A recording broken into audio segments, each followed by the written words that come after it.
এক বছরের কথা বলে ৬ বছর কীর্তিনাশার তীরে বিষ বাষ্পে বন্দি মানুষ। এক বছরের কথা বলা হয়েছিল, কিন্তু কেটে গেছে ৬টি দীর্ঘ বছর। শরীয়তপুর পৌরসভার ময়লা আবর্জনার ভাগাড় এখন কীর্তিনাশা নদীর তীরে, আর সেই ভাগাড়েই বন্দি হয়ে পড়েছে শত শত মানুষের জীবন।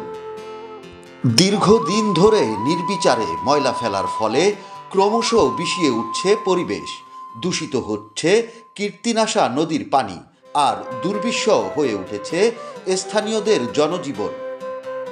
শুধু এখানকার মানুষই নয়, নদীর ওপার নড়িয়া উপজেলার গাগরিজোড়া সরকারি প্রাথমিক বিদ্যালয়ের কোমলমতি শিক্ষার্থীরাও রেহাই পাচ্ছে না।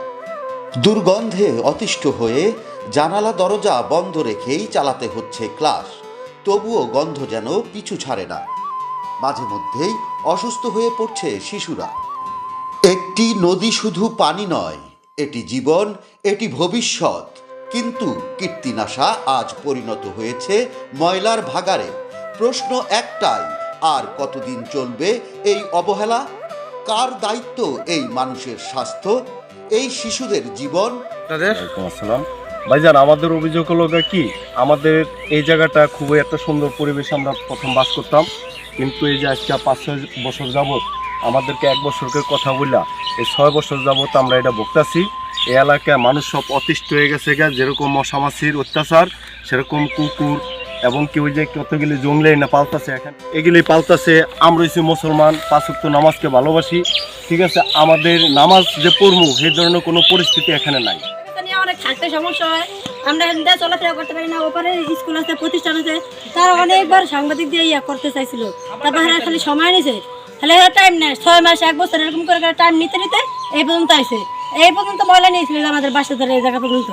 এখন বলতে বলতে স্যারমার কাছে জানাচ্ছি আমরা, জানার পরে তার কাছে সময় নিচ্ছে 1 বছরের টাইম।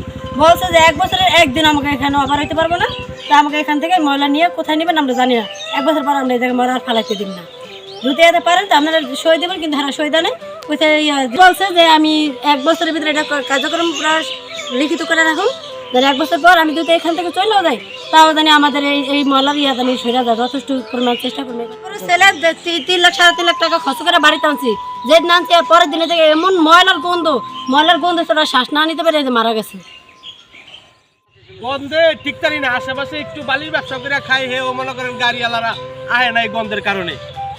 দেখেন এমনি মাথায় মাথায় দেখেন। আচ্ছা, এই বিষয়ে কি আপনারা মানে কারো কাছে কিছু বলেন নাই আপনারা? কত অফিসার আহে, কতজন আহে, দেখে জায়গা একটু গন্ধ উপভোগ করে, কেউ কানের মাছি লাগে না। হ্যাঁ, পুলিশের ভয় দেয়। কে ভয় দেখায়?